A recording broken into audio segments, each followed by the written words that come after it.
मेरे प्यारे साथियों, नमस्कार। दोस्तों, आज भी मैं आप सबसे प्री एग्जामिनेशन को ध्यान में रखते हुए कुछ बहुत ही महत्वपूर्ण खबरों पर चर्चा करने जा रहा हूं। मैं अंडरलाइन करना चाहूँगा महत्वपूर्ण खबरों पर। और सच बात यह है कि अब इस तरह की जितनी भी खबरें होंगी वे अपने आप में महत्वपूर्ण के दर्जे वाली ही खबरें होंगी। तो आइए शुरुआत करते हैं एक घटना से। यह जो घटना है वेनेजुएला से संबंधित घटना है। क्या आपने इस घटना के बारे में अखबारों में कुछ पढ़ा है? और यदि आपने पढ़ा होगा तो क्या उसकी इम्पोर्टेंस आपके दिमाग में है?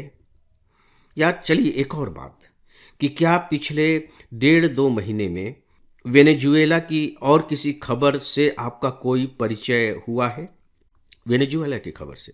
और मैं जो ये खबरों की बात कर रहा हूँ ये छोटी मोटी खबरें नहीं है कि ठीक है कहीं भी छपी और बात खत्म हो गई। नहीं नहीं, बहुत इंपॉर्टेंट खबरें, तभी तो मैं इस पर बात कर रहा हूँ। 2 खबरें पिछले 2 महीने से वेनेजुएला की बहुत बड़ी खबर रही हैं। जो पहली खबर है वो नोबेल प्राइज को लेकर के है। आपको मालूम होगा कि विश्व शांति का जो नोबेल पुरस्कार है वह वेनेजुएला में जो विपक्ष की नेता हैं मारिया कोरिना मचाडो उनको दिया गया। और जब उन्हें पुरस्कार दिया गया तो बहुत लोगों ने इसका विरोध भी किया, और खासकर वेनेजुएला की सरकार ने तो विरोध ही किया, करना ही था क्योंकि वो विपक्ष की नेता हैं। अब फिर से एक दुर्भाग्यजनक घटना वेनेजुएला के साथ घट रही है। और जो घटना है वो ये है कि वेनेजुएला के आसपास के समुद्री इलाकों में अमेरिका ने फिर से एक बार घातक सैन्य कार्रवाई की है। फिर से, इसका मतलब है कि इससे पहले भी अमेरिका कर चुका है। जी हाँ, अमेरिका की सेना ने पूर्वी प्रशांत महासागर में 3 नाव पर हमले किए जिसमें 8 लोग मर गए। और इससे पहले भी लगभग 20 नाव पर अमेरिका हमले कर चुका है जिसमें 90 लोगों की मृत्यु हो चुकी है। यानी कि लगभग लगभग 100 लोगों की मृत्यु हो चुकी है। हमला किया है अमेरिका ने। तो सीधी सी बात है कि आपको जानना ही चाहिए कि अमेरिका ने हमला किया क्यों है, उसका इसमें क्या स्वार्थ है। मैं आपको एक क्लू देता हूं, केबीसी में जिसे संकेतक कहते हैं। क्लू ये है कि अमेरिका के जो राष्ट्रपति हैं डोनाल्ड ट्रंप, वो पहले भी कह चुके हैं कि हम किसी देश में विदेशी हस्तक्षेप के बदले प्राकृतिक संसाधनों तक पहुंचने की कोशिश करेंगे। यानी कि बजाय इसके कि वहां हम इंटरफेयर करें, वहां के पॉलिटिक्स में इंटरफेयर करें, ज़्यादा अच्छा होगा कि हम सीधे सीधे उनके जो नेचुरल रिसोर्सेज हैं वहीं तक पहुंचे। ये संकेत है। क्या इस संकेत के आधार पर आप यदि इस पर कोई प्रश्न पूछ लिया जाता है प्री एग्जामिनेशन में, उत्तर देने की स्थिति में होंगे? आपको अपनी तैयारी को कुछ इसी तरह का शेप देना चाहिए। फ्रेंड्स, आपके लिए एक उपयोगी सूचना, हमारा फुल ऑनलाइन कोर्स है जिससे ऑप्शनल सब्जेक्ट को छोड़कर हम प्री, मेंस और इंटरव्यू तक की पूरी तैयारी कराते हैं। इसके सभी 1000 घंटे के लेक्चर्स वेल एडिटेड और एनिमेटेड हैं। इसके जो 90% लेक्चर हैं मैंने तैयार किए हैं, और मैं स्पेशली बताना चाहूँगा कि हमने इसमें पढ़ाया नहीं है बल्कि समझाया है। आपको इसकी पूरी जानकारी हमारे मोबाइल ऐप और हमारी वेबसाइट पर मिल जाएगी। दोस्तों, अमेरिका ने जो हमले किए हैं उसका पर्पज़ ये हुआ कि वो वेनेजुएला के जो प्राकृतिक संसाधन हैं उस तक पहुँचे। तो वेनेजुएला का प्राकृतिक संसाधन है क्या? दोस्तों, जो वेनेजुएला है उसके पास तेल के विशाल भंडार हैं। इतने विशाल भंडार हैं कि दुनिया का 17% तेल भंडार वेनेजुएला का पास है। 17%, सोच करके देखिए। और ये जो दुनिया का 17% तेल भंडार जो वेनेजुएला के पास है, यह अमेरिका के कुल तेल भंडार से 4 गुना है। अमेरिका का जो कुल तेल भंडार है उससे 4 गुना अधिक है।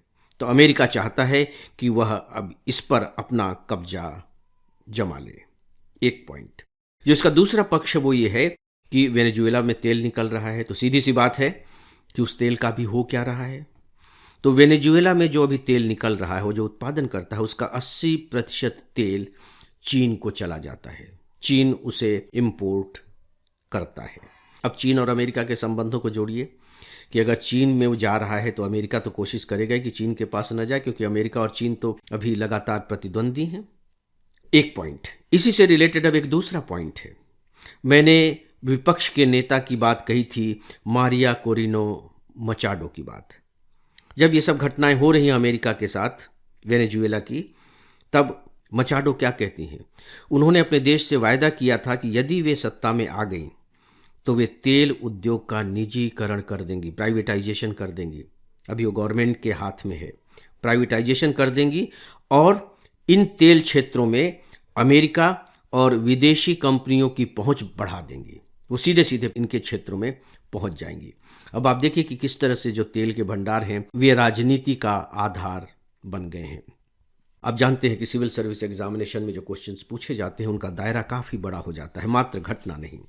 तो यहाँ जरूरी हो जाता है कि आप वेनेजुएला के बारे में भी कुछ बातें जानें। पहली बात, आपको मैप पर जाकर वेनेजुएला की खोज करनी चाहिए कि वेनेजुएला कहाँ है। मुझे मालूम है कि ज़्यादातर स्टूडेंट इसकी खोज नहीं करेंगे, उनके दिमाग में यही विचार आएगा कि अरे यार कहाँ एग्जामिनेशन में पूछा जाएगा, छोड़ो कौन मेहनत करे। लेकिन सेलेक्ट वही होते हैं जो मेहनत करते हैं। आपको सेलेक्ट होना है या नहीं होना है, ये बहुत कुछ आपके अपने हाथ में भी होता है दोस्तों, यूपीएससी के हाथ में पूरी तरह से नहीं। जब आप नक्शे पर वेनेजुएला को ढूंढेंगे तो वेनेजुएला आपको कहाँ मिलेगा, मैं आपको थोड़ा सा क्लू दे रहा हूँ। ब्राज़ील आपको बहुत आसानी से मिल जाएगा, दक्षिण अमेरिका महाद्वीप का देश ब्राज़ील, क्योंकि वो एक बड़ा देश है। ब्राज़ील के ठीक ऊपर यानी कि ब्राज़ील के उत्तर में आपको एक छोटा सा देश मिलेगा, वेनेजुएला।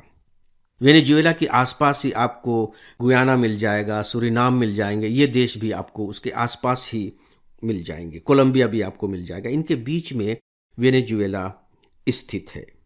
और एक सबसे इम्पॉर्टेंट तथ्य जिसके एग्जामिनेशन में पूछे जाने की मुझे सबसे अधिक संभावना लग रही है, जो एंडीज पर्वतमाला है, यहाँ से होकर गुजरती हुई वेनेजुएला से तेल का भंडार है। लेकिन ये मत समझिएगा कि खाड़ी देशों की तरह ये धनी राष्ट्र है, ये बहुत गरीब देश है।